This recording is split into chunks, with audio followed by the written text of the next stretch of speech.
la carga microbiológica de una sola uva sana, ¿vale? De una uva contaminada, perdón, es la misma que la de una tonelada de uva, de uva sana. Muy bien. Estos microorganismos que están naturalmente presentes en la uva van a desarrollarse durante la fermentación a una velocidad variable, ¿vale? Variable en función, pues, del pH, del sulfuroso que hayamos añadido, de la temperatura y también de su población inicial.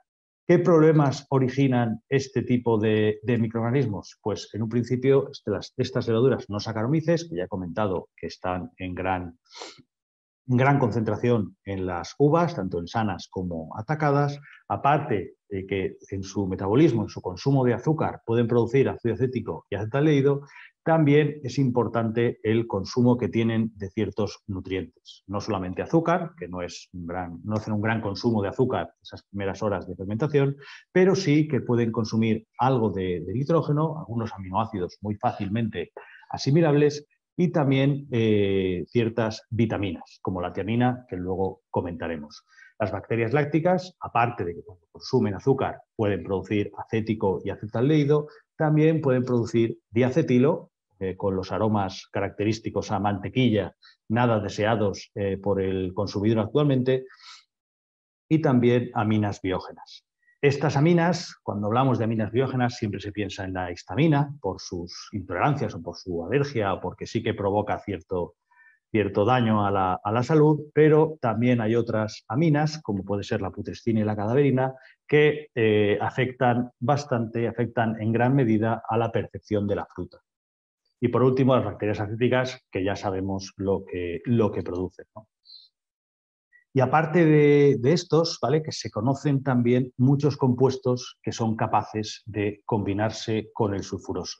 Y algunos de ellos son producidos por microorganismos, ¿vale? Conocemos el glucónico, sabemos que las uvas atacadas por botrytis tienen niveles de glucónico muy alto, pero también el acetaldehído y el piruvato es producido por estos microorganismos contaminantes. ¿Y qué sucede? Que si los niveles de estos compuestos son altos, va a ser muy difícil alcanzar el nivel deseado de sulfuroso libre.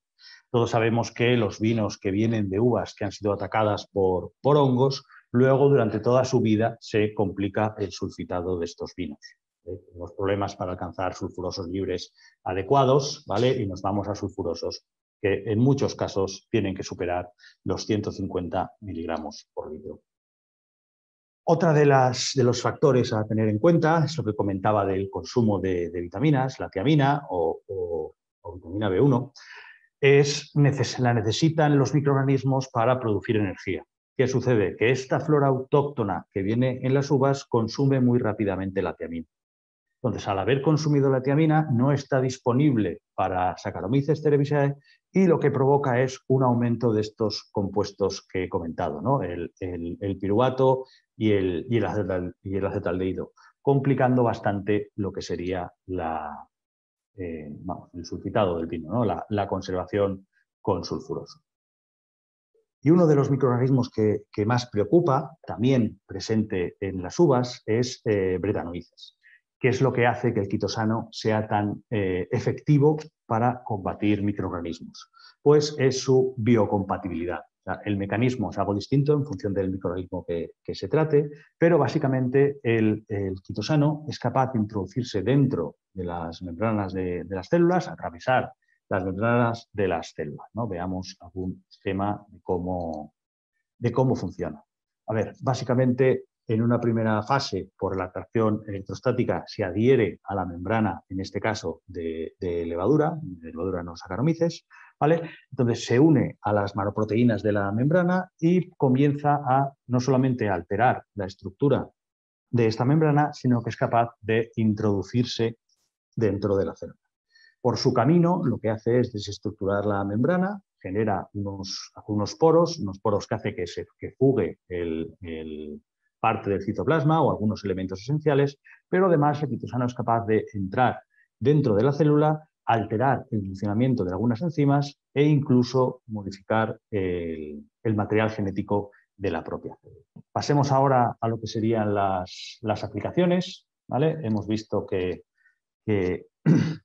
la carga microbiológica de las uvas, por lo tanto de los mostos, puede ser levada. Entonces, ¿por qué deberíamos tratar estos mostos y vinos los mostos antes de fermentar con quitosano?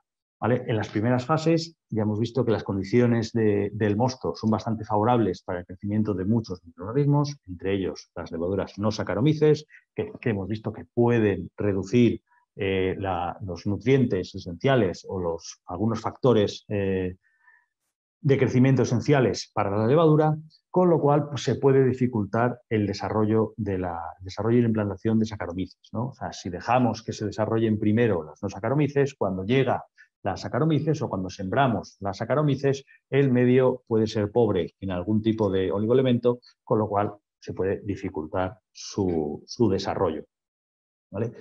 Esa misma falta de desarrollo o ese desarrollo en condiciones difíciles por parte de Saccharomyces puede dar pie a que se desarrollen, por ejemplo, bacterias lácticas y comience una maloláctica al mismo tiempo que la alcohólica, o que esas levaduras no tengan la viabilidad suficiente para terminar bien la fermentación y se puedan producir paradas o ralentizaciones. Y también, como comentábamos anteriormente, la producción de estos metabolitos fácilmente combinables con el sulfuroso. Entonces, ¿en qué momentos deberíamos añadir productos a base de quitosano antes de fermentar? Pues obviamente durante la maceración, tanto de uva blanca como de uva tinta, para evitar el desarrollo de estos microorganismos. Ya hemos visto que en estas maceraciones prefermentativas o en estas maceraciones de uva blanca, que suelen ser a baja temperatura, las no Saccharomyces tienen esa ventaja evolutiva de poder trabajar mejor a bajas temperaturas, y si la maceración no es muy larga, podríamos añadirlo en mosto prensa o en mosto limpio. Entonces, para esta aplicación, en Agrobin hemos diseñado el Microstab pH, que es un producto líquido a base de quitosano. Al ser líquido se facilita mucho lo que es la aplicación y se favorece la dispersión, ¿vale? Sabemos que el uso de la dispersión del quitosano es necesaria para un buen efecto, ¿vale? Y de hecho este producto ha sido específicamente diseñado para utilizar en vendimia e incluso dosificarlo con sistemas de dosificación como el Pyxis, ¿no? El sistema de dosificación en línea que tenemos específico para tratamiento de mostos. Otro de las aplicaciones del quitosano antes de fermentar sería en la multiplicación de levaduras. Pero ¿qué sucede? Nosotros estamos preparando el medio para una supermultiplicación, ¿no? Estamos poniendo todos los factores que necesitan los microorganismos para crecer, se los estamos dando. Entonces, ¿qué sucede? Que, como hemos comentado, la cantidad de microorganismos que puede traer un mosto pues puede llegar a ser alta.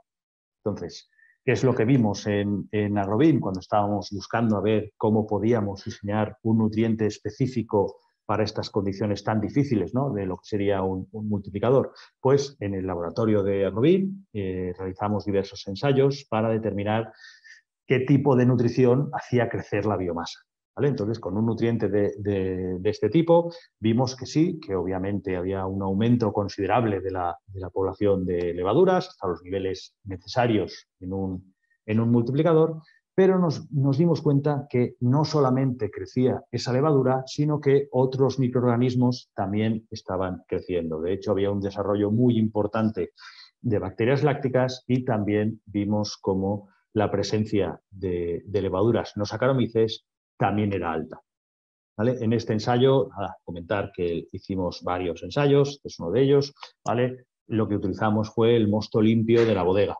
¿vale? Luego también hicimos pruebas con mosto concentrado y vimos que, a ver, si bien no en esta medida, también habían problemas de contaminación, incluso utilizando el mosto concentrado.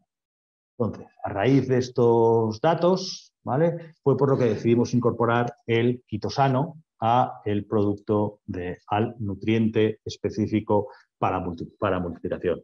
En un principio contiene el autolisado de levaduras. Sabemos que los fegosteroles que tienen estos autolisados de levaduras van a ayudar mucho a la permeabilidad de la membrana. Sabemos que las levaduras no producen ergosteroles en las condiciones de fermentación, pero sí son capaces de asimilarlos si se los ponemos en forma de de levadura inactiva. Nitrógeno inorgánico, sabemos que el fosfato es lo que más rápidamente van a asimilar las levaduras, la tiamina, sabemos que la necesitan para la producción de energía, y el quitosano, que permite emplear mosto limpio de la propia bodega como fuente de azúcar, sabiendo que no va a haber un desarrollo de microorganismos. Otra de las ventajas del quitosano es que nos permite reducir la cantidad de sulfuroso que utilizamos, ¿no? El sulfuroso sabemos que los consumidores o el mercado cada vez están poniéndonoslo más difícil. Primero empezaron con el etiquetado, ahora ya hablamos del auge de los vinos sin sulfuroso. Entonces sabemos que el quitosano trabaja muy bien en esa reducción de los microorganismos. Pero realmente es una alternativa al sulfuroso.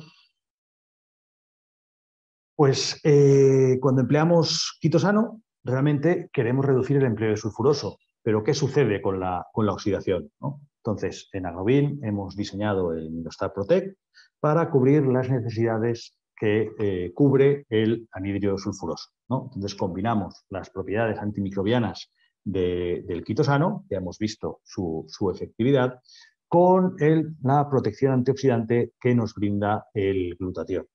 Entonces, y aparte también incorpora una pequeña parte de tanino gálico para actuar sobre esas enzimas oxidásicas que aceleran los procesos de oxidación, sobre todo en las primeras fases de elaboración.